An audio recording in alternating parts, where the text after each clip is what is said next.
الحمد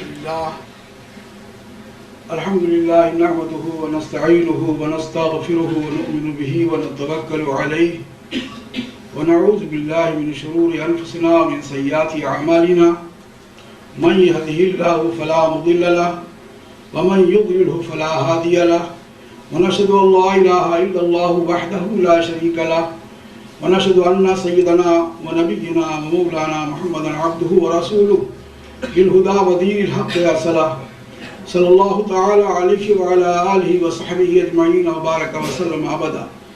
أما بعد فأعوذ بالله من الشيطان الرجيم. بسم الله الرحمن الرحيم. قل لا أسألكم عليه أجرا إلا المودة في القربى ومن يقترف حسنة نزد له فيها حسنا والله غفور شكور. صدق الله مولانا العلي العظيم وصدق رسوله النبي الأمين الكريم ونحن على ذلك من الشاهدين والشاكرين والحمد لله رب العالمين. شاہست حسین بادشاہست حسین دینست حسین دین پناہست حسین سرداد و نداد دست در دست یزید حقا کی بنائے لا الہ ہست حسین. قبل اس کے کہ میں عیسیٰ کریمہ کے تعلق سے کچھ روشن ڈالوں مناسب و ضروری سمجھتا ہوں کہ آئیے ہم سب مل جل کر ایک مرتبہ درود شریف پڑھ لیں. اللہم صل علی سیدنا ونبینا مولانا محمد وبارک وسلم صلاۃ و سلام علیک یا رسول اللہ صلی اللہ علیہ وسلم.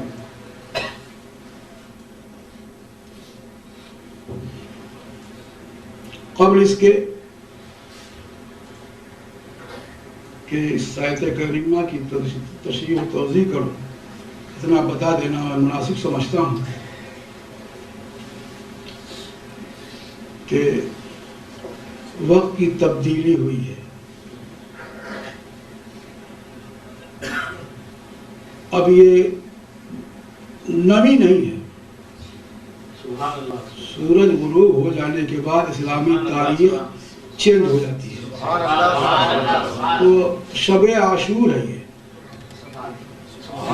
10ویں رات ہے، 10 کی ابتدا ہو گئی اور میں اس کا تذکرہ کروں گا جس کو آپ حضرات علماء کرام سے بار بار سمجھتے آئے ہیں. عظیم المرتبت شخصیت کا تذکرہ جو واقعتاً ایسا عظیم المرتبت ہے کہ جس کے نقش قدم پہ چلا جائے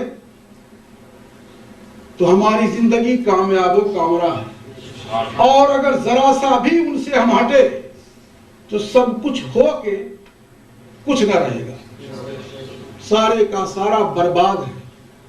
میں اس سلسلے کی گفتگو کروں گا انشاءاللہ تعالی. پہلے میں بتاؤں کہ عیسیٰ کریمہ کے تعلق سے چونکہ ذمہ داری عائد ہوتی ہے کہ کوئی ایسا نہ ہو جو کہہ دے کہ جو سورہ مبارکہ کی آیت مبارکہ ہے سورہ شورا ہے اور سورہ شورا مکی ہے،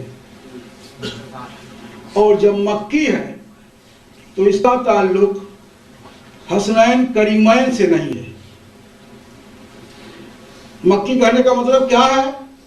مکی ہے یعنی قبل ہجرت نازل ہوئی ہے اور ان کا وجود بعد ہجرت ہے. تو نزول آیت قرآنیہ سورہ شورا کی سب آیات مکی ہیں. تو اس میں حضرات حسنین کریمین کو داخل کرنا خلاف قاعدہ ہے، جس میں عبداللہ ابن عباس رضی اللہ عنہما اور جمہور مفسرین کی رائے ہے کہ مکی ہے. لیکن وہیں عبداللہ ابن عباس رضی اللہ عنہما ارشاد فرماتے ہیں کہ سورہ مبارکہ مکی ضرور ہے لیکن قل لا اسألکم علیہ اجرا الا المودۃ فی القربى الی آخرہ، آخر تک یہ آیت مبارکہ مدنی ہے، اور جب مدنی ہے تو حسنین کریمین اس میں داخل ہے.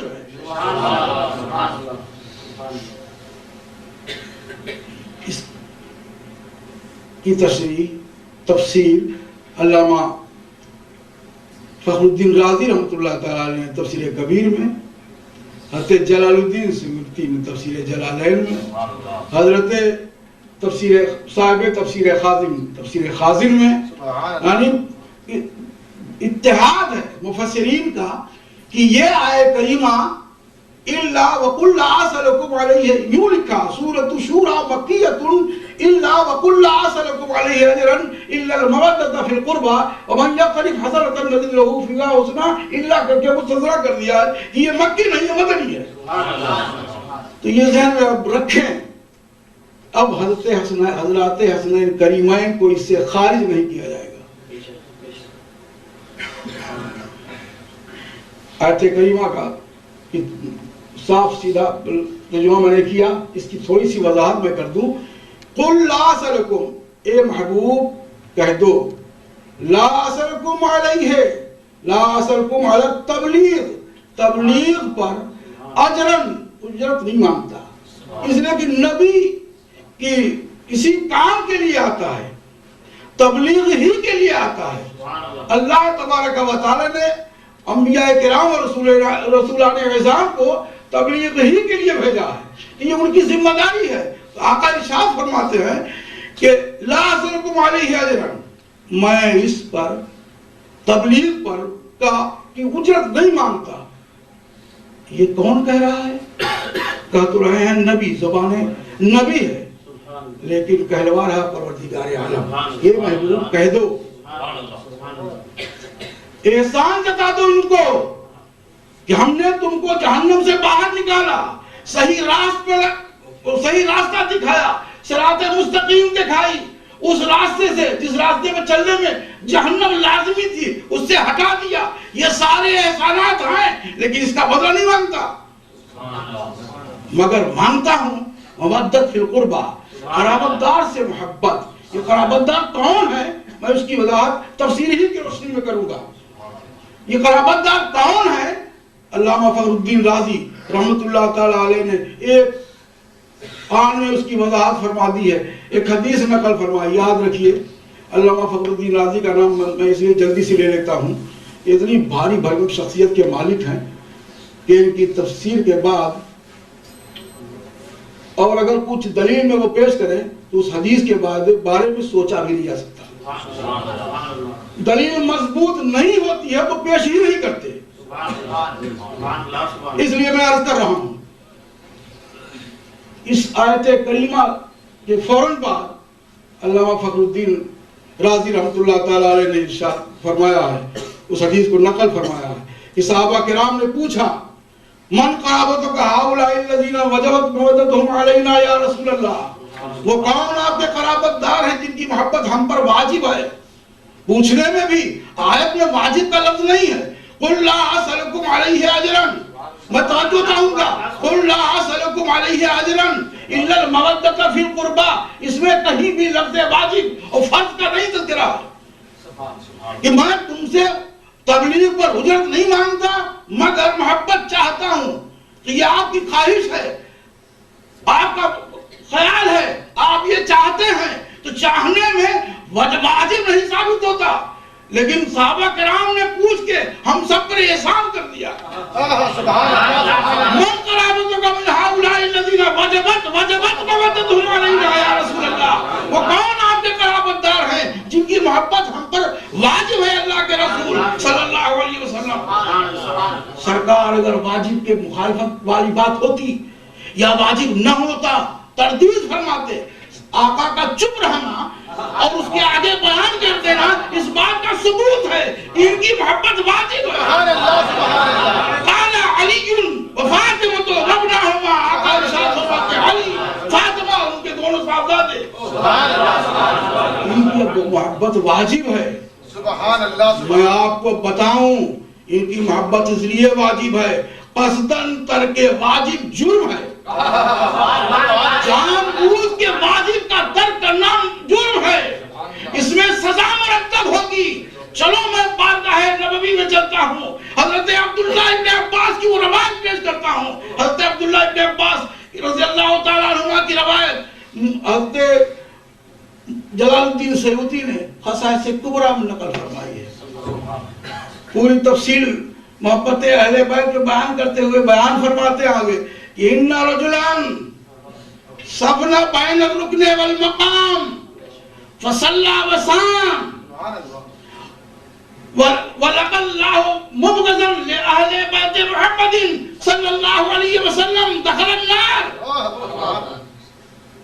کوئی مرد رجل میں تنوین تنکیر کی ہے، کوئی کسے باشا، اگر کوئی مرد رکن یعنی رکن یمانی اور مقام یعنی مقام ابراہیم کے درمیان سب میں کھڑا ہو، نماز ہو رہی ہو اور دم اس کا لحاظ کرتا ہو، اس جگہ کو جانے نہ دے، اسی مقام پہ کھڑے ہو کر نماز پڑھتا ہو، فصلى وصام، صرف نماز ہی نہیں، نمازی بھی ہو، روزے دار بھی ہو، نماز پڑھتا ہو، روزے رکھتا ہو اور یہاں کھڑے ہو کر نماز پڑھتا ہو، فلقى الله مبغضا لأهل بيت محمد صلی اللہ علیہ وسلم، اسی حالت میں اللہ سے ملاقات کرے، اللہ کی بارگاہ میں جائے، لیکن سنو مبغضا لأهل بیت محمد، اہل بیت محمد صلی اللہ علیہ وسلم کا بغض لے کر جائے. اب دیکھو نماز ہے اس کے پاس، روزے ہیں اس کے پاس، اس مقام پر ہے جس مقام پہ حاجیوں کے کو کہا جاتا ہے وَاتَّخَذُوا مِن مُقَامِ إِبْرَاهِيمَ مُصَلَّى، مقام ابراہیم کو جائے نماز بنا لو، یہ کہا جاتا ہے. اتنی محترم جگہ ہے وہ، حاجی کو طواف کرنے کے بعد یہ حکم دیا جاتا ہے کہ اگر تجھے جگہ مل رہی ہو، کسی کو دھکا دینا نہ پڑ رہا ہو، کسی کے لیے مداخلت کرنا تیرے لیے دشواری کا سبب بنتا ہو، تو بہتر یہ ہے کہ خانہ کعبہ ہو، بیچ میں مقام ابراہیم ہو، اس کے سامنے 2 رکعت سنت نفل پڑھ حصول برکت کے لیے. اس پڑھنے والے کے متعلق ارشاد فرمایا جا رہا ہے کہ اگر وہاں جگہ نہ ملی ہو تو رکن یمانی اور مقام ابراہیم کے درمیان میں نمازیں پڑھ رہا ہو اور نمازیں پڑھتا ہو اور روزے بھی رکھتا ہو. کیا مطلب؟ اگر مداومت استمرار کی بات سوچی جائے تو مفہوم یہ بنتا ہے اسی کا عادی ہو، پڑھتا رہا ہو اور روزے رکھتا رہا ہو، اور اس حالت میں کہ روزے دار بھی ہے، نمازی بھی ہے، اس حالت میں اللہ سے ملاقات کرے. لیکن بات ظاہر یہ ہو مبغضاً، بغض اندر سے متعلق ہے، دل میں بغض رکھنے والا ہو اہل بیت محمد صلی اللہ علیہ وسلم سے دخل النار، جہنم میں داخل ہوگا. کیا مطلب؟ بغض اہل بیت جہنم میں لے جانے کا سبب ہے. جو نہیں خیال کرتا اس دنیا میں اپنے روزوں پر، اپنے نمازوں پر صرف بھروسہ کر لیتا ہے اور اسی بغض و عناد رکھتا ہے، اپنا بگڑتا ہے، کسی اور کا نہیں بگڑتا. دعا کروں گا پروردگار عالم اس سے ہمیں ہوشیار رکھے. قُلْ لَا أَسْأَلُكُمْ عَلَيْهِ أَجْرًا إِلَّا الْمَوَدَّةَ فِي الْقُرْبَى، اس لیے واجب میں عرض کر رہا ہوں کہ ان سے محبت کرنا واجب ہے. آقا ارشاد فرماتے ہیں، اس حدیث کے راوی حضرت علی رضی اللہ تعالیٰ عنہ، جب ایسا نام لے لیا جائے تو اس حدیث کے ثقہ ہونے، مضبوط ہونے، اللہ کے اعتبار اللہ کے بھروسہ ہونے میں کسی قسم کی شک کی گنجائش نہیں ہے. حدیث ہے جامع الصغیر میں نقل فرمایا انہوں نے. راوی حضرت علی رضی اللہ تعالیٰ عنہ، حضرت علی رضی اللہ تعالیٰ عنہ سے روایت ہے. عن علی رضی اللہ عنہ قال، علی رضی اللہ تعالیٰ عنہ سے روایت ہے، انہوں نے کہا سمعت رسول اللہ صلی اللہ علیہ وسلم، ایک لفظ توجہ چاہوں گا، سمعت رسول اللہ صلی اللہ علیہ وسلم وهو آخذ شعرة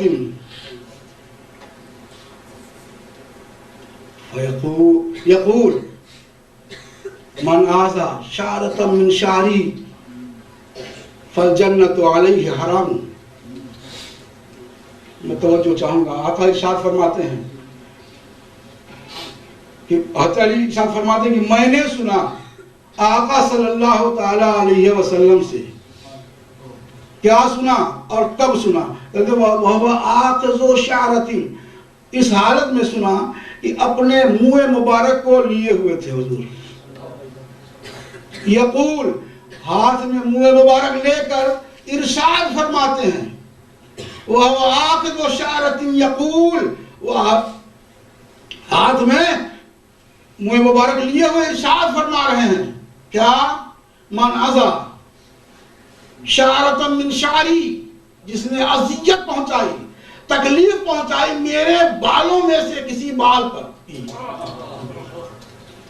بال میں کہہ رہا ہوں، بال مبارک ہم بولتے ہیں نہیں، منہ مبارک، بال مبارک. تو حضور کے بال مبارک میں سے کسی بال مبارک کی کو اذیت پہنچائی. اس کو اذیت پہنچتی ہے، آپ کی توجہ چاہوں گا، عقل کا استعمال کیجئے. بال نکالے پھینک دیجئے، نکلے گا تو چمڑی کو اذیت ہوتی ہے، بال کو بھی ہوتی ہے. کتنا آخری حصہ بیان فرما رہے ہیں آقا، اب اس سے بڑھ کے کوئی چیز ہو ہی نہیں سکتی. ارشاد فرماتے ہیں میرے بالوں میں سے کسی بال کو تکلیف پہنچائی، فالجنت علیہ حرام، اس پر جنت حرام ہے. تو جو منہ مبارک کو تکلیف پہنچا دے اس پر جنت حرام ہے، تو ان کو جو نبی کا خون ہو، نبی کا جز ہو، ان کو اگر تکلیف پہنچائی جائے گی تو جنت ملے گی؟ قطعی طور سے جنت حرام ہے اس پر. آقا کا ارشاد گرامی ہے. اس منہ مبارک کے بارے میں بات موقع تو نہیں ہے، لیکن میں عرض کر دوں، آؤ خالد بن ولید کی بارگاہ میں. ایک موقع پر جنگ کے لیے تشریف لے گئے ہیں خالد بن ولید رضی اللہ تعالیٰ عنہ، اور کچھ لوگوں کو لے کر چلے گئے، جلدی میں چلے گئے. آمنے سامنے جنگ ہو رہی ہے. جنگ کے حالات یہ ہیں کہ خالد بن ولید کو یہ احساس ہو گیا کہ ہم مصیبت میں مبتلا ہو گئے، لگتا ہے کہ آج پاسا پلٹ جائے گا. صحابی رسول ہم سے کہتے ہیں مجھے گھبراہٹ ہو رہی ہے، میں توجہ آپ کی چاہوں گا، گھبراہٹ ہو رہی ہے، آج کے جنگ کا نقشہ کچھ اور معلوم ہو رہا. کہا کیا، کیوں آپ تو ہیں، بات کیا ہے؟ کہا وہ ٹوپی گھر بھول آیا ہوں، وہ ٹوپی گھر بھول آیا ہوں، اور جس میں منہ مبارک ہے. پریشانی کا حال تھا کہ حضرت ابو عبیدہ فرماتے ہیں کہ میں نے خواب میں دیکھا آقا صلی اللہ گورنر تھے اس زمانے میں، آقا صلی اللہ علیہ وسلم خواب میں ارشاد فرماتے ہیں ابو عبیدہ تو یہاں بیٹھا ہے، جا خالد بن ولید کی مدد کر.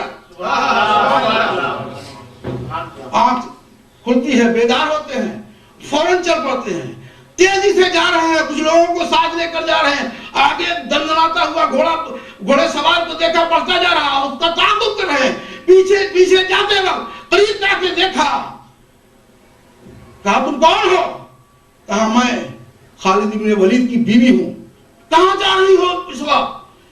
کہا گھر منہ مبارک والی ٹوپی چھوڑ کر آئے تھے، مجھے یاد آیا اس کو لے کے جایا کرتے تھے، اس اجرت میں لے کے جا رہی ہوں، کہیں نقشہ پلٹا نہ ہو، اس لیے میں جا رہی ہوں. ان کو حفاظت کرتے ہوئے لے کے بارگاہ خالد بن ولید میں پہنچتے ہیں، لیکن یہ جلدی پہنچ جاتی ہیں. وہاں بھی حضرت خالد بن ولید گھبرا جاتے ہیں. تم کون؟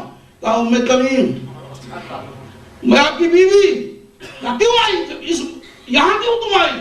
کہا وہ ٹوپی آپ کی جو آپ چھوڑ آئے تھے لے کے آئی ہوں. تو فرماتے ہیں خالد بن ولید دیکھو اس منہ مبارک کی برکت دیکھو، جس وقت میں نے ٹوپی پہنی ہے فوراً وہ سارے احساسات غائب ہو گئے اور فتح ہمارا قدم چومنے لگی. اور قسم ہے اس خدا ذوالجلال کی قسم، اس دن کی فتح اس منہ مبارک کے سبب ہوئی. اسی لیے میں عقیدہ رکھتا تھا اور رکھتا ہوں کہ جب منہ مبارک نہیں رہتا ہے تو میں یہ سمجھ رہا تھا کہ میں ہار جاؤں گا، مقابلہ کچھ اور ہو جائے گا، اور آئے گیا تو فتح نصرت میں کامیابی کامرانی سرکرار فرمایا. منہ مبارک وہ ہے، آپ سوچو جہاں لعابے دہن لگے ہوں، جس پیشانی کو چوما ہو، جس گلے کو چوما ہو آقا صلی اللہ علیہ وسلم نے، اور یوں ارشاد فرمایا ہو الحسن والحسین سیدہ شباب اہل الجنہ. اس حدیث کے بارے میں آپ سب کی توجہ چاہوں گا. اس حدیث کے بارے میں عرض کروں، اس حدیث کے راوی ہیں ابو سعید خدری. حضرت ابو سعید خدری ان راویان حدیث میں ہیں، عند المحدثین معتبر ہیں. ان کی روایت کو کوئی ضعیف روایت نہیں کہے گا، اور اگر کہے گا تو خود ضعیف الایمان ہو جائے گا. ان کا ارشاد گرامی ہے، وہ فرماتے ہیں وعن ابو سعید الخدری رضی اللہ عنہ قال رسول اللہ صلی اللہ علیہ وسلم الحسن والحسین سیدہ شباب اہل جنہ، حسن اور حسین جنتی جوانوں کے سردار ہیں. بہت سنا ہوگا، آپ حضرات نے بار بار سنا ہوگا. جب آقا نے کہا تو ان حضرات کی عمر کیا رہی ہوگی؟ سن 10 ہجری کو حضور کا وصال ہوتا ہے نہیں؟ اور کل 10 سالہ 53 سالہ مکی زندگی اور 10 سالہ مدنی زندگی ملا کے 63 بنتے ہیں. اور ولادت حسنین کریمین بڑے بھائی کی ولادت سن 3 ہجری میں ہوتی ہے اور چھوٹے بھائی کی ولادت سن 4 ہجری میں، اور دونوں میں تقریباً 11 مہینے کچھ 11 مہینے کچھ دن کا فرق ہے. بڑائی چھوٹائی دونوں کے درمیان 11 مہینے کچھ دن ہے. لیکن آپ پورا سال لے لیجئے تو سن 4 اور سن 3 کے حساب سے کیا عمر بنی؟ ایک کی 7 اور ایک کی 6. 6 کے والے اور 7 والے پر شرعی قوانین کا نفاذ ہوتا ہے. کیا آپ فیصلہ کر پائیں گے کیا کرے گا؟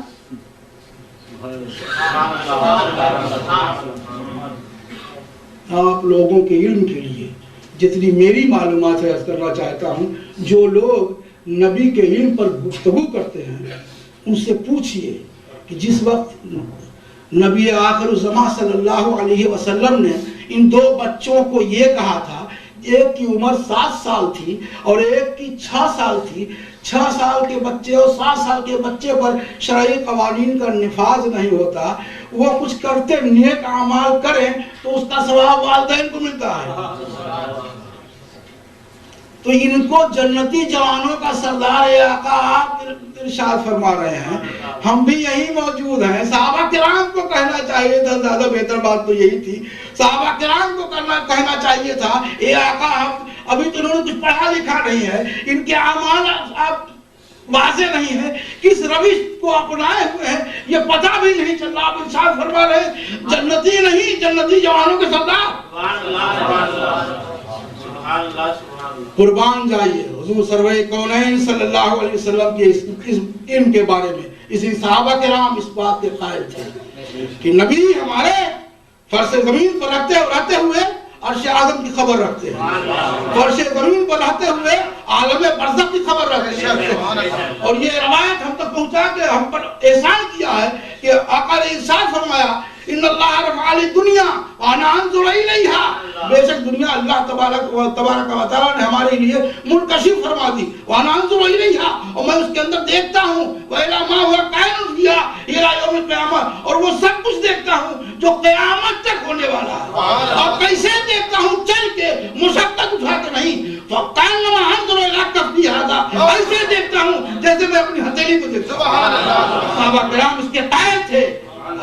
نبی کا ارشاد فرمانا، صحابہ کرام اپنی زندگی کا وطیرہ اور سمجھ لیتے تھے کہ یہ جو بیان کیا جا رہا ہے حقانیت پر مبنی ہے، کسی قسم کے شک و شبہ کی گنجائش نہیں سمجھتے تھے. تو ان الحسن، ہم آپ کو سمجھا رہے ہیں، وہ تو صحابہ کرام کی بات تھی. آپ سوچئے کب کہہ رہے ہیں آقا؟ جب یہ 7 سال اور 6 سال کے ہیں کہ یہ بڑے ہوں گے. تفصیل یوں ہے، یہ بڑے ہوں گے، شریعت کا دامن اسے نہیں چھوٹے گا. یہ بڑے ہوں گے، متبع شریعت ہوں گے. یہ بڑے ہوں گے، میری سنت کو اپنانے والے ہوں گے. یہ بڑے ہوں گے، فرائض تو فرائض، واجبات تو واجبات، سنن تو سنن، مستحبات بھی ان سے متروک نہیں ہوں گے.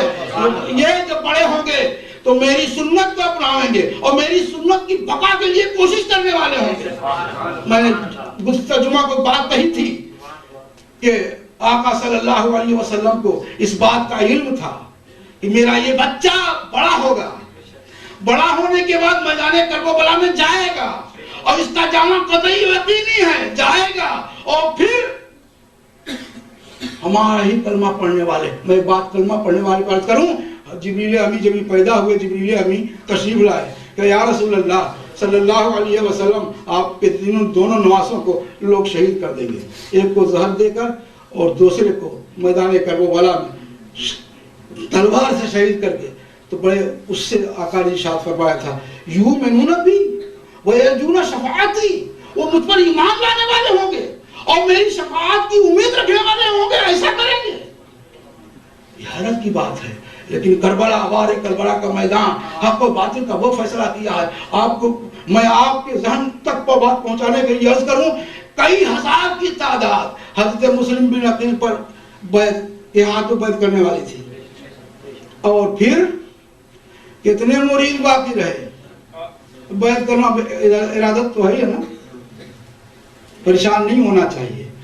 وہ جو پیر سے چپکا رہ جائے اسی کو اپنے مقدر پر ناز کرنا چاہیے، اور جو پہنچ جائے گھبرانا نہیں چاہیے۔ کربلا کی تاریخ بتا رہی ہے، کربلا کی تاریخ میں مسلم بن عقیل رضی اللہ تعالی عنہ سبحان اللہ کہ دست حق پرست پر بیعت کرنے والے لوگ بیعت کی تھی، تبھی تو بلایا تھا، اے آقا امام علی مقام تشریف لائیے، لوگ آپ کے لیے بے قرار ہیں، بے چین ہیں۔ اور حقیقت حال یہ ہوئی تھی کہ نماز کے بعد کوئی نہیں دکھائی دیا تھا، ایک مرید نہیں تھا۔ تو اس کا ارادت نام نہیں ہے، ارادت اس کا نام ہے کہ مرید ہوتا ہے اور پیر ہوتا ہے۔ ایسا چپکنا چاہیے کہ آخر وقت تک مرید پیر کا رہے۔ داماد چھوڑ کے چلے گئے، حشر دیکھ لو، کہاں کے کہاں گئے، حشر دیکھ لو۔ اور کسی کا بیٹا ہونا بڑا اہم نہیں ہے، دوسری نسبت ہے جس کے متعلق کچھ اور کہا جاتا ہے۔ حضرت سعد، میں کیا بتاؤں، حضرت سعد بڑی کم عمری میں کسی جنگ میں شریک ہوئے، غالباً 16 یا 17 سال کی عمر تھی، یا اور زیادہ کر لیجیے، نوجوانی ہی کا وقت تھا، کم عمری میں شریک ہوئے۔ حضرت سرکار ابد قرار رحمت للعالمین صلی اللہ علیہ وسلم نے اس بیس پر ان کو آگے کیا اور للکار رہے تھے۔ آپ یاد رکھیے، کسی چھوٹے کو جو بڑا للکار رہا ہو تو ڈبل قوت ہو جاتی ہے، مار لے، وہ تو نہیں مار۔ ایسے ہی آقا ارشاد فرماتے علم یاسار خلا کابو امنی، علم یاسار خلا کابو امنی، اے ساتھ تیر چلاؤ، تم پر میرے ماں باپ قربان، جس پر نبی اپنے ماں باپ قربان ہو رہے ہیں، اللہ کی بارگاہ میں کتنا معظم ہوگا۔ لیکن میں آپ کو اسی کے ساتھ یہ بھی بتاؤں، انہی کا لڑکا امام علی مقام کے خلاف، جہاں جنت انتظار کر رہی ہو حضرت سعد کی، وہیں جہنم انتظار کرے گی بیٹے کی۔ کسی نسبت کا لحاظ نہ کرنے والے لوگ بڑے بدقسمت ہیں، انہیں چاہیے کہ حدیث کریمہ پڑھیں اور اس پر عمل کریں۔ الحسن والحسین سیدہ شباب اہل جنہ، اس میں حضرت اللہ علی قاری نے بڑی پیاری تشریح فرمائی ہے، بہت ساری تشریح ہیں، لیکن میں ایک اس موقع کی بات کہوں۔ ارشاد فرماتے ہیں کہ انہما، میں ایک لفظ پہ توجہ چاہوں گا، انہما سیدہ اہل الجنت سوى الانبیاء والخلفاء الراشدین۔ اس کے بعد کی بڑی پیاری وضاحت، قربان جائیے اللہ تبارک و تعالی ملا علی قاری کی قبر انور پر رحمتوں کی بارش فرمائے، عقدہ کھول دیا ہے، کسی کو اعتراض کا کی گنجائش نہ حاصل ہو، اس کی وضاحت فرماتی ہے کہ انہما، یہ دونوں حسن و حسین رضی اللہ عنہما سیدہ اہل الجنہ، جنتیوں کے سردار ہیں، سوى الانبیاء والخلفاء الراشدین، سوائے انبیاء کے اور خلفاء راشدین کے۔ ایک موقع پر اور ارشاد فرمایا کہ یہ تو ہی ہیں، لیکن ان کے والد اور والدہ کے علاوہ 12 مستثنیات ہیں۔ جو لوگ حدیث پڑھ کے گھیر دیتے ہیں اس کے علاوہ کچھ نہیں ہے، کتنے بڑے بے وقوف ہیں۔ حضور کا قول خلاف شریعت نہیں ہوتا، اور پڑھتے ہو لا تشد الرحال، نہیں سمجھ میں آتا ہے، وہاں لا تشد الرحال حکم کے معنی میں نہیں ہے۔ اگر تم طلب ثواب کے لیے جانا چاہو تو مسجد حرام میں جاؤ، مسجد اقصی میں جاؤ اور میری مسجد میں جاؤ طلب ثواب کے لیے، اس کا مطلب سارے سفر حرام نہیں ہے۔ طلب ثواب کے لیے. اور پھر یہ حسد کا فائدہ نہیں دیتا یہ قول. اگر دیتا تو پھر آقا یوں ارشاد کیوں فرماتے اور جس نے مسجد قباء میں 2 رکعت نماز پڑھی نہ اس نے 1 عمرہ کا ثواب پایا. تو جانے والا طلب ثواب کے لیے نہیں جائے گا تو کس لیے جائے گا؟ سبحان اللہ. اس لیے میں عرض کر رہا ہوں ایسا ہو تو اس کی وضاحت کرنی ہی ہوتی ہے. اسی لیے میں نے کہا ملا علی رحمۃ اللہ تعالیٰ علیہ کہ قبر انور پر اللہ رحمتوں کی بارش فرمائے. انہوں نے وضاحت فرما دی انہما سیدہ شباب اہل جنہ، بے شک دونوں حسنین کریمین جنتیوں کے سردار ہیں. سوى الانبیاء والخلفاء الراشدین، انبیاء کرام کے علاوہ کوئی نبی کے سردار نہیں ہے. اس لیے کہ امتی نبی سے بڑھ کے ہو ہی نہیں سکتا. والخلفاء الراشدین سیدنا ابو بکر، عمر فاروق، عثمان غنی، علی مرتضی رضی اللہ عنہم اجمعین، ان کے بھائی حضرت امام حسن، یہ خلفاء راشدین ہیں. خلافت راشدہ 30 سال تک تھی، خارج فرما دیا.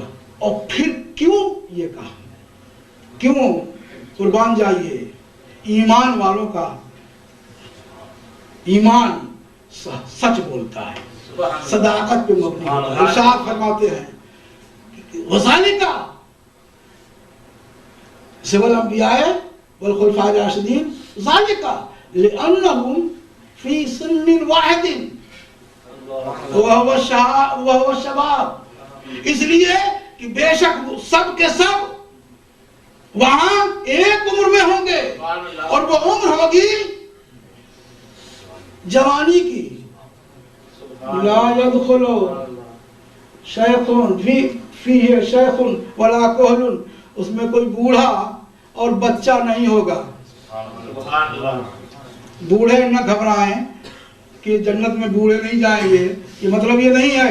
بڑھاپا بازی بھائی توجہ چاہوں گا، بڑھاپا اس سیاہی میں بدل جائے گا، جوانی ہوگی. اور کوئی بچہ بھی مایوس ہو، بچہ بھی بچہ نہیں رہے گا، جوان ہوگا. اور یہ جوان جب ہوں گے تو سیدہ شباب اہل جنہ، ہم کو تو حسینی بن کے رہنا چاہیے، امام حسین سے محبت کرنا چاہیے، امام حسن کو اپنے کلیجے سے لگانا چاہیے، ان کی محبت میں، ان کے مودت میں زندگی گزار دینا، ان سے قریب ہو کے زندگی گزار دینا، حسینی بن کے رہنا. اس بات کا ثبوت ہے کہ یہ ہم کو جنت میں لے جائے گا. سبحان اللہ. الحسن والحسین سیدہ شباب اہل جنہ. قل لا اسألكم عليه اجرا الا المودة في القربى ومن يقترف حسنة نزد له فيها حسنة. میں اس کا ترجمہ کو ڈالوں کہ اے محبوب فرما دو، کبھی کبھی قل کے معنی تکرار کیا، قل اللہ احد. اب کہہ دیجئے اللہ ایک ہے، یہ ترجمہ تو یہ بھی ہے. اور دوسرا کیا ہے، کہتے رہیے اللہ ایک ہے. اگر یہ مفہوم ہے قل لا اسألکم میں بھی، اے محبوب لوگوں سے کہتے رہیے، بھولنے نہ پائیں، کہتے رہیے. الحسن ان سے محبت کرنا واجب ہے، کہتے رہیے کہ تبلیغ کی اجرت نہیں مانگتا، یہ کہتے رہیے. اور محبت فی قربا ضروری اور واجب ہے، قرابتدار سے محبت واجب ہے، کہتے رہیے. اور یہ بھی کہیے کہ جس نے ان سے محبت کی ومن یقترف حسنۃ، جس نے محبت کی اس کا مطلب نیکی کمائی. ومن یقترف حسنۃ، جس نے نیکی کمائی. ان سے محبت کرنا کیا ہے؟ نیکی ہے. اور جس نے نیکی کمائی نزد لہو فیہا حسنا، اس کے نیکی میں ہم اضافہ کر دیں گے، اس کی نیکی بڑھا دیں گے. واللہ غفور شکور، اور سنو اللہ بخشنے والا ہے اور قدر فرمانے والا ہے. تمہاری محبت کی قدر فرمانے والا ہے. تم نے محبت کی، تم کو اجر دے گا، تم کو خالی نہیں رکھے گا. محبت کر کے دیکھو. قل لا اسألكم عليه اجرا الا المودة في القربى. اسی لیے آقا صلی اللہ تعالی علیہ وسلم نے ایک موقع پر یہ بھی ارشاد فرمایا، اس کے راوی حضرت جابر ہیں. میں سمجھ رہا ہوں کہ آج جن راویوں کا نام لے رہا ہوں ان کی روایت میں کسی کو شک نہیں کرنا چاہیے، اور شک کرے گا تو اس کے شک سے ان کی روایت پر کوئی سے پڑھنے والا نہیں، اس لیے ضعیف راوی ہے ہی نہیں۔ دوسری روایت حضرت جابر کی ہے، ان جابر رضی اللہ عنہ قال رسول اللہ صلی اللہ علیہ وسلم فی حجته یوم عرفہ وهو على ناقته القصوى يخطب فسمعته يقول، حضرت جابر پوری کیفیت بیان کر رہے ہیں اس حالت میں۔ حضرت جابر سے روایت ہے کہ آقا نے ارشاد فرمایا، کس حالت میں ارشاد فرمایا؟ قال رسول اللہ صلی اللہ علیہ وسلم، اللہ کے رسول صلی اللہ علیہ وسلم نے ارشاد فرمایا، فی حجتہ، محدثین اس کی تفسیر بیان کرتے ہیں فی حجۃ الوداع، اسی لیے میں کہتے رہیے بول رہا ہوں سبحان اللہ، فی حجۃ الوداع، آخری حج میں آقا ارشاد فرما رہے ہیں۔ کہاں؟ عرفات کے میدان میں، عرفہ کے دن۔ اور کس حالت میں تھے؟ منبر پر تھے؟ نہیں۔ جبل رحمت پہ بیٹھے ہوئے تھے؟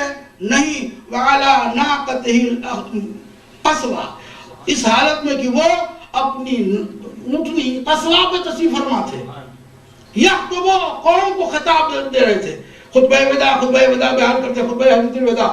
اس خطبے میں بیان فرمایا، اس کی وضاحت کی، فی یخطب، خطبہ دے رہے تھے۔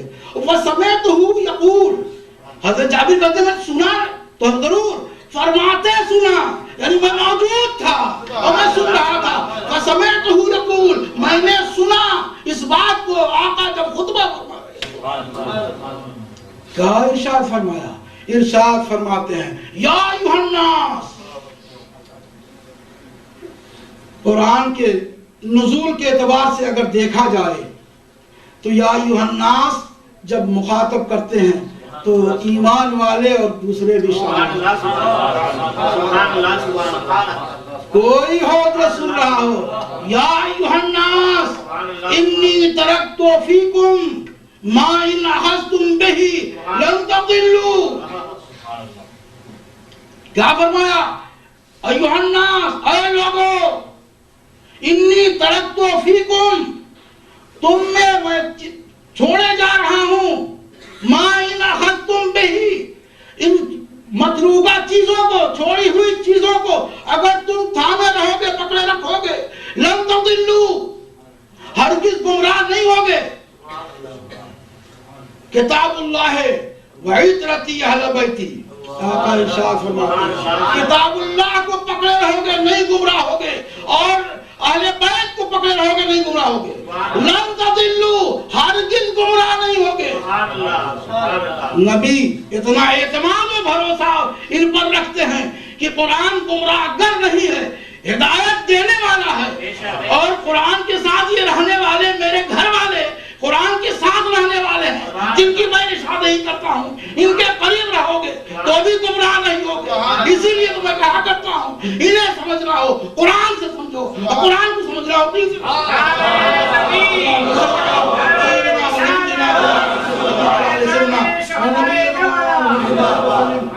السلام علیکم یا رسول اللہ صلی اللہ علیہ وسلم۔ اور تیسری حدیث کہ راوی حضرت زید بن ارقم ہیں، کیا خیال ہے ان کے بارے میں؟ ارے وہ تو وہ گھر ہے جہاں اسلام کی شروعات ہوئی ہے، وہیں بیٹھ کے اگلا مشورہ کیا کرتے، چلو دار ارقم میں۔ راوی ہیں حضرت زید بن ارقم، زید بن ارقم رضی اللہ عنہ راوی ہیں اس حدیث کے۔ وہ ارشاد فرماتے ہیں کہ رأیت رسول اللہ صلی اللہ علیہ وسلم،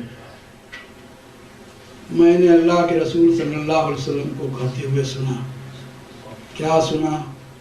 انی ترکتو، پھر توجہ چاہوں گا، انی ترکتو فیکم ما ان تمسکتم بہی، وہاں ما ان اخذتم ہے، یہاں کیا ہے؟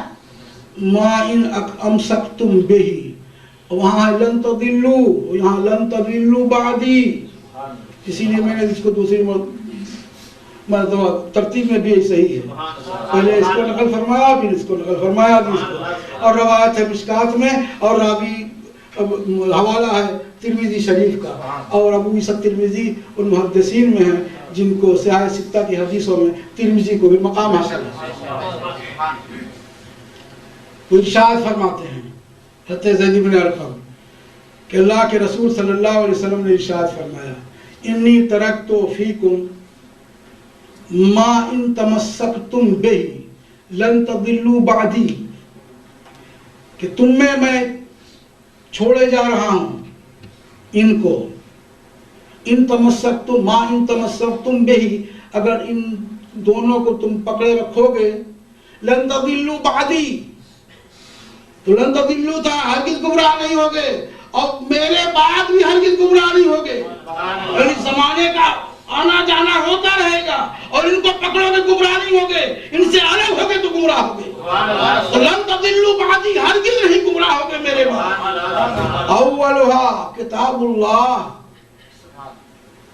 اول نہیں، اولها اعظم من الاخر، پہلا جملہ یہ ہے، اولهما اعظم من الاخر، ان دوسروں میں سے پہلا دوسرے سے عظیم ہے، اور ہونا بھی چاہیے کتاب اللہ ہے، بڑی پیاری بات کہی ہے، اولهما اعظم من الاخر، ان دوسروں میں سے پہلا وہ دوسرے سے زیادہ عظیم ہے، کتاب اللہ حبل ممدود من السماء الى الارض، اللہ کی کتاب ہے، اتنی لمبی رسی ہے کہ جو آسمان سے زمین تک ہے۔ اس کتاب اللہ پر حضرت مولا علی قاری نے بڑی پیاری بات کہی ہے کہ اللہ کے رسول صلی اللہ علیہ وسلم نے صرف کتاب اللہ کہا ہے، کیا ان کی حدیث بھی معتبر ہے؟ کتاب اللہ کا ہے نا، تو بڑی پیاری بات کہی ہے کہ کتاب اللہ کہہ کے اللہ کے رسول صلی اللہ علیہ وسلم نے ایک بات واضح کر دی، جو کتاب اللہ پہ عمل کرے گا کبھی بھی حدیث کو ٹالے گا نہیں، بلکہ راویوں کو دیکھے گا، اگر ثقہ راوی ہے تو حدیث مشہورہ سے کوئی بات واضح ہو رہی تو اسے حکم ثابت کرے گا، استدلال کرے گا، اگر حدیث ضعیف ہے تو فضائل اعمال میں معتبر سمجھے گا۔ اس لیے وضاحت فرما رہے ہیں، فرماتے ہیں کتاب اللہ پر عمل کرنا تم کو گمراہی سے بچائے گا، اگر تم اس کو مضبوطی سے تھامے رکھو گے ہرگز نہیں گمراہ ہوگے، تو کتاب اللہ ہی نہیں، کتاب اللہ ہی تو کہتا ہے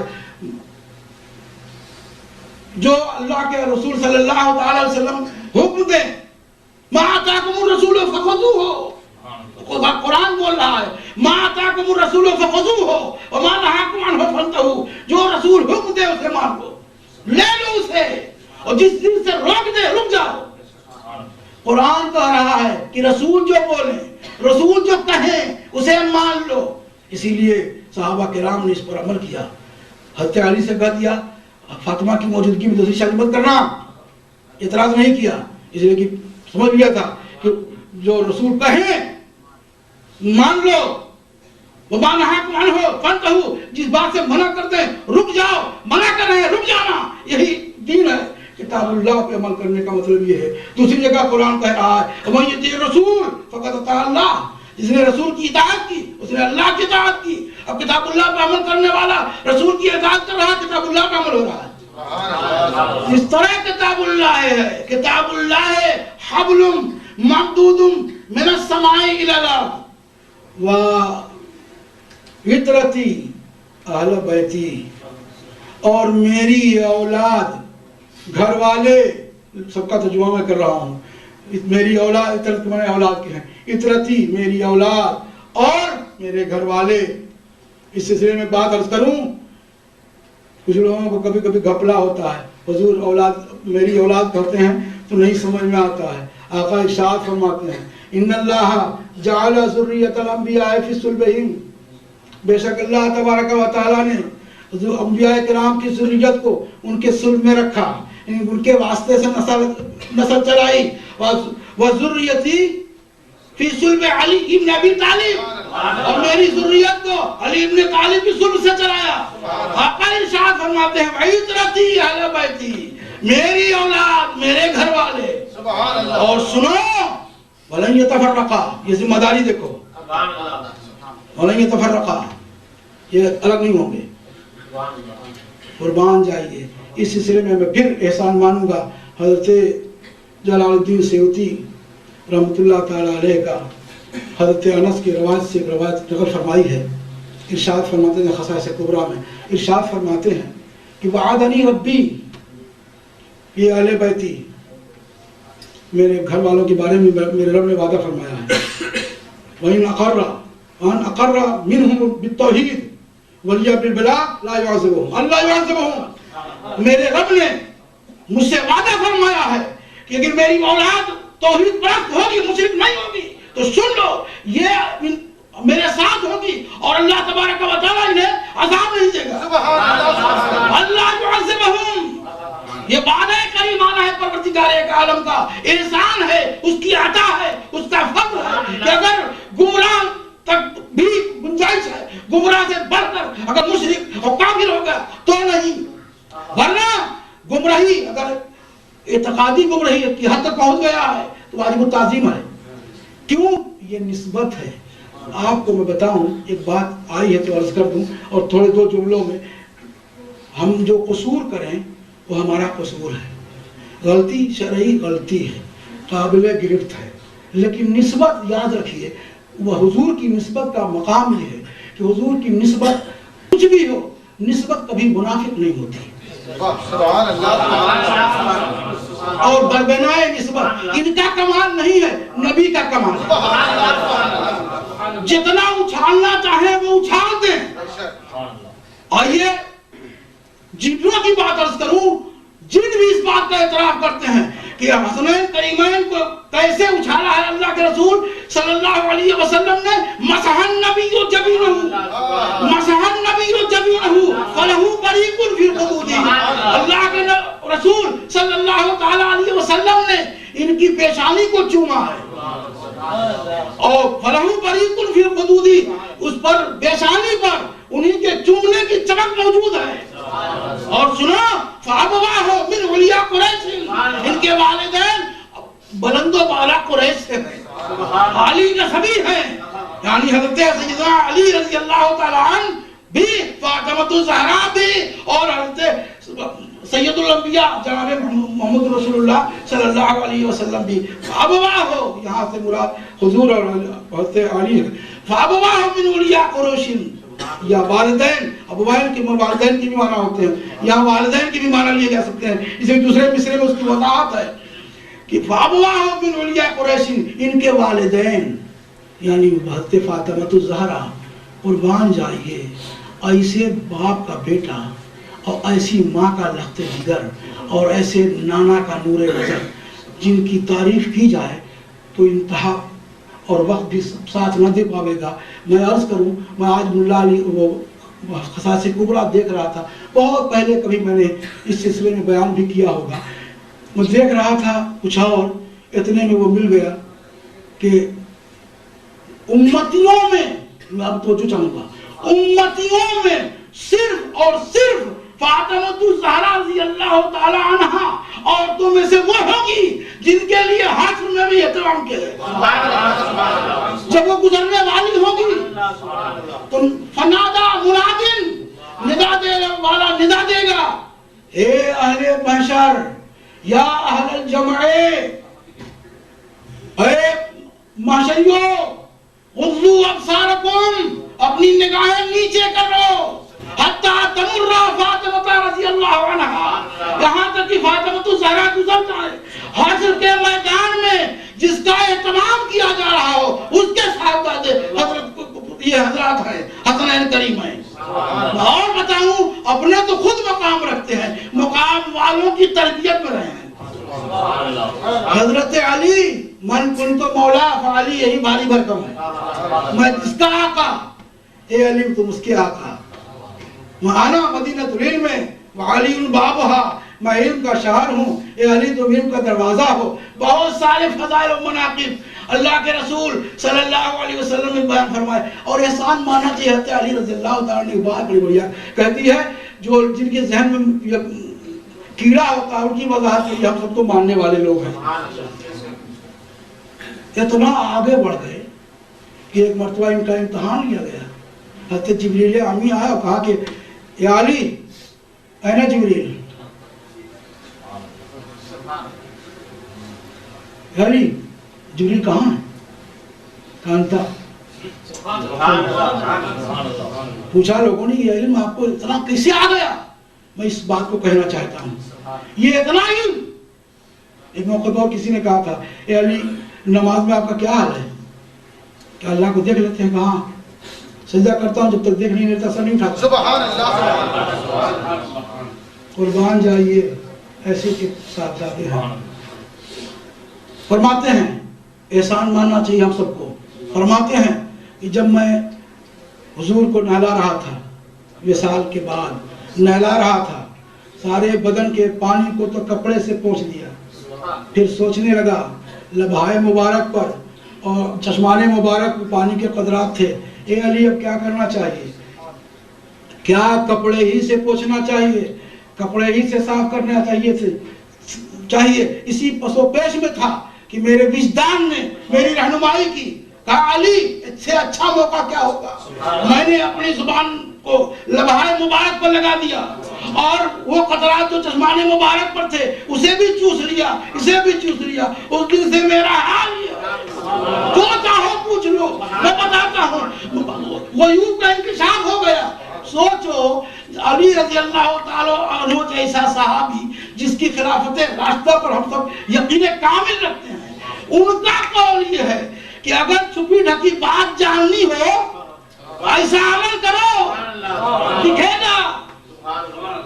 ان کے صاحبزادے ہیں اور حضور کی کیا تعریف کی جائے. ہم تعریف کرتے کرتے تھک جائیں گے. زبان گم تو ہو سکتی ہے، زبان تھک تو سکتی ہے، ہمارے جملے سارے کے سارے ختم تو ہو سکتے ہیں، حضور کی تعریف نہیں ہو سکتی سوائے اس کے کہ لا يمكن الثناء كما كان حقه. ممکن ہی نہیں ہے حضور سرور کونین صلی اللہ علیہ وسلم کی تعریف کما کانا حقہ جو اس کا حق ہے. بعدت خدا بزرگ تو یہ قصہ مختصر. حقیقت حال یہی ہے کہ اللہ کے بعد اگر کوئی مرتبے والا ہے تو حضور سرور کونین صلی اللہ علیہ وسلم ہے. یہ سب سمجھنے والے لوگ اس مقام پہ پہنچنے کے بعد بولتے ہیں شاہ حسین بادشاہ حسین. میں حضرت خواجہ اجمیری کا 4 مصرع پڑھنے سے پہلے بتاؤں امتحان تھا. میں نے جمعہ کو بتایا تھا کہ امتحان تھا حضور سرور کونین صلی اللہ علیہ وسلم کے نواسے اللہ سے جگر کا. جب آقا کی بارگاہ میں جا کے معروضہ پیش کیا کہ اللہ کے رسول نانا جان آپ میں ضد کرتا تھا آپ میری ضد پوری کرتے تھے. آپ ہی نہیں جبریل امی کو اللہ تبارک و تعالیٰ بھیج کے ہماری ضد پہ پوری کرتا تھا. میں مدینہ شریف چھوڑ کے جا رہا ہوں، بڑا دکھ ہے. یہ سارے واقعات میں نے اگلے جمعے بیان کیے ہیں، لیکن اس میں جو بات میں عرض کروں اللہ کے رسول صلی اللہ علیہ وسلم سب کچھ کر سکتے تھے، لیکن امتحان گاہ میں جب بچہ ہو تو قریب سے قریب ترین استاد بھی اشارہ کنایا نہیں کرتا. دیانت اسی کا نام ہے. اور یوں کہہ لیجیے پلٹ کے کہ جب شاگرد پر اعتماد و بھروسہ ہو تو بے فکر گھومتا ہے. یہاں بھروسہ تھا حضور صلی اللہ علیہ وسلم. اس کا امتحان ہے صبر کا. اسی لیے ارشاد فرمایا اللہم آتی حسینہ صبرا و اجرا. اے اللہ حسین کو صبر و اجر دے، باقی باتیں تو کرے گا. پھسلنے والا نہیں ہے، بھاگنے والا نہیں ہے، راہ سے بھٹکنے والا نہیں ہے، بلکہ اللہ اسے صبر و اجر دے. حضور سرور کونین صلی اللہ علیہ وسلم کا ارشاد فرمانا. اور پھر آگے مفسر بیان فرماتے ہیں الصبر خیر کلہ. صبر پورے کا پورا خیر ہے. اس لیے عرض کر رہا ہوں کہ حضرت حسنین کریمین رضی اللہ تعالی عنہما گئے میدان کربلا میں کیا ہوا سے پہلے میں اس بات کو عرض کروں جو حضرت خواجہ اجمیری نے ان 4 مصروں میں بیان فرمایا ہے. مصرے سے پہلے ان کا تذکرہ کرنا بہت ضروری ہے. صبر ہوتا ہے، صبر کرنا امتحان ہوتا ہے، آزمائش ہوتی ہے تو نظر انداز کیا جاتا ہے. پانی نہ ملے پیاسا رہ جاتا ہے. میں آپ کو ایمان کی بات نہیں، جو باتیں روایتاً ہم تک پہنچتی رہتی ہیں اس کی روشنی میں عرض کروں، جب باقی باتیں ان کی مانی جاتی تھی. اب اگر یہ دعا کرتے پانی کے لیے تو سچ بتائیے پانی کہاں سے آتا؟ میں بتاؤں، میرا ایمان و یقین بولتا حضرت کوثر سے آتا. اگر وہ نانا جان کو نہیں اللہ کو مخاطب کر کے کرتے، اور نانا جان کے واسطے سے اللہ سے اتنا قریب تھے کہ اگر منہ سے کہتے ہیں پروردگار عالم میں تیرے محبوب ترین بندے رحمت العالمین کا نواب ہوں، پانی بھیج دے، قطعی پانی آتا. لیکن امتحان تھا، صبر کی بات تھی. حضور صبر کی تلقین فرما رہے ہیں. اور جہاں ایسا نہیں تھا پانی روکا. خواجہ اجمیری کا پانی روکا. خواجہ اجمیری چاہتے خود جاتے پانی کو کہتے، خود نہیں گئے، خادم کو بھیجا، ایک کٹورا بھیج دیجیے. آپ لوگوں نے کٹورا سنا ہوگا، کتنا بڑا ہوتا ہے؟ پیالہ بولیے کتنا بڑا ہوتا ہے، کیا سائز کا ہوتا ہے؟ اس کٹورے یا پیالے میں جو اپنے کو انا ساگر کہتا تھا غائب ہو گیا. عجب وہاں ترکیب عجب ہے. ایک لفظ عربی کا ہے، ایک ہندی ہے. انا ساگر، میں ساگر ہوں. انا ساگر کہا انانیت نہیں چلتی. فقیروں کی بارگاہ پیالے میں آنا ہی پڑا. سارے کا سارا پانی پیالے میں آ گیا. انا ساگر کی انانیت ختم ہو گئی. اور ان حضرات نے جو کافی تعداد میں تھے گھٹنا ٹیکنا پڑا. دکھا رہے تھے ہم ضرور اس خاندان کے ہیں، لیکن ہم امتحان کی منزل میں نہیں ہیں، اختیار کی منزل میں. ہم اختیار کا استعمال کریں گے، اقتدار کا استعمال کریں گے. پانی لاؤ، اگر تم آئے ہو تو آؤ، بیٹھ جاؤ. اٹھ نہیں سکتے، جس کو بٹھا دوں گا اٹھ نہیں سکے گا، زمین پکڑے گا. میری تابع فرمان زمین بھی ہے اور پانی بھی ہے. پانی کو بلا کے دکھا دیا، زمین کو پکڑوا کے دکھا دیا. گھٹنا ٹیکنا پڑا پرتھوی راج کو. جو تاریخ ہے تو ایسا موقع ہوتا ہے تو اسی گھر کا فرد یہ بھی بتاتا ہے، لیکن وہاں صبر کرنا تھا، اس لیے پانی روک دیا. پانی سب سننے کے بعد حضرت خواجہ اجمیری ارشاد فرماتے ہیں، شاہ حسین، حسین شاہ ہیں، بادشاہ حسین، حسین بادشاہ ہیں. دینت حسین، دین پناہت حسین، حسین دین ہے. اور محافظ دین متین ہے. دین کیسے ہیں؟ دنیاوی خیال نماز کو باطل کرتا ہے، نماز کو گڑبڑ میں ڈال دیتا ہے. نماز خوشی و خضوع والی نہیں ہوتی ہے، نماز للہیت والی نہیں ہوتی ہے. ہم نیت بانے مارکیٹ میں گھومیں تو نماز خوش و خضوع والی ہوگی نہیں. لیکن وہیں دیکھیے سجدے میں ہیں، میں بہت تفصیل میں نہیں جاؤں گا، سجدے میں ہیں، گئے اللہ اکبر کہتے حضور. اور جب نواسہ رسول بھی پشت مبارک پر سوار ہو گئے تو تسبیح پڑھائی. 3 پڑھنی تھی تو 5 کی، 5 پڑھنی تھی تو 7 کی. جتنی پڑھائی وہ کس خیال سے؟ سجدے میں خدا کا خیال ہونا چاہیے. عبادت میں سب سے افضل مقام سجدے کا ہے. پیشانی سب کے آگے نہیں جھکا کرتی. پیشانی جھکا کے بندہ یہ عرض کرتا ہے مولا پیر ہاتھ تو تھے ہی، یہ پیشانی بھی تیرے آگے کوئی حیثیت نہیں رکھتی. مولا ہم نے اس کو بھی جھکا دی ہے اور اب کہہ رہے ہیں سبحان ربی الاعلی، سبحان ربی الاعلی. اب کہہ رہے ہیں. جھکانے کے بعد اس تسبیح میں پڑھا دینا خیال حسینی سے تھا.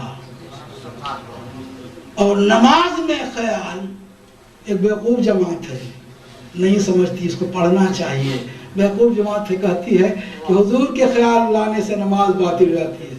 تو حضور کی نماز امتی کے خیال لانے سے باطل ہونی چاہیے تھی. جب نبی کے خیال سے نماز چلی جاتی ہے تو امتی کے خیال سے بدرجہ اولا جانی چاہیے. ایک بیوقوف یہ بھی کہتا ہے حضور کا خیال لانے سے اس لیے جاتی ہے، میں توجہ چاہوں گا، اس لیے اتنا خیال اتنا خیال کہ اسی میں غرق ہو جائے، اسی میں غرق ہو جائے تو نماز فاسد ہو جاتی ہے۔ ہمارے کمال نماز ہے، اکمال نماز ہے خیال میں ڈوب جانا۔ ڈوبے گا تو یہی رہے گا، نماز میں نبی کی محبت میں ان کے خیال میں ڈوب جائے گا تو مارکیٹ نہیں جائے گا، یہی رہے گا۔ اور جب یہی رہے گا تو حضور کا رکوع یاد رکھے گا، سجدہ یاد رکھے گا، قیام یاد رکھے گا، قعود یاد رکھے گا، سجدہ یاد رکھے گا، تسبیح یاد رکھے گا، قرأت فاتحہ پڑھنے کو یاد رکھے گا، حضور نے کیسے پڑھا تھا اسے یاد رکھے گا، اس میں منہمک رہے گا، نماز کامل ہوگی۔ کامل نماز کو بیوقوف ناقص بولتا ہے۔ تو خیال حسین سے نماز کو دور دیا، نماز رہی تو جو نبی نماز میں اپنی اس نواسے کو کا خیال رکھے کتنا افضل بنا دیا نبی نے، کتنا مرتبے والا بنا دیا۔ اے سنیوں سنو، اگر ان کے نقش قدم پہ چلو گے، ان کا دامن تھامے رکھو گے، اپنے کو حسینی بنا کے زندہ رکھو گے، حسینی بنا کے یہاں سے جاؤ گے، پوری ذمہ داری سے عرض کرتا ہوں کامیابی اور کامرانی تمہارا قدم چومے گی۔ قُلْ لَا أَسْأَلُكُمْ عَلَيْهِ أَجْرًا إِلَّا الْمَوَدَّةَ فِي الْقُرْبَى وَمَنْ يَقْتَرِفْ حَسَنَةً نَزِدْ لَهُ فِيهَا حُسْنًا وَاللَّهُ غَفُورٌ شَكُورٌ وَآخِرُ دَعْوَانَا الْحَمْدُ لِلَّهِ رَبِّ الْعَالَمِينَ۔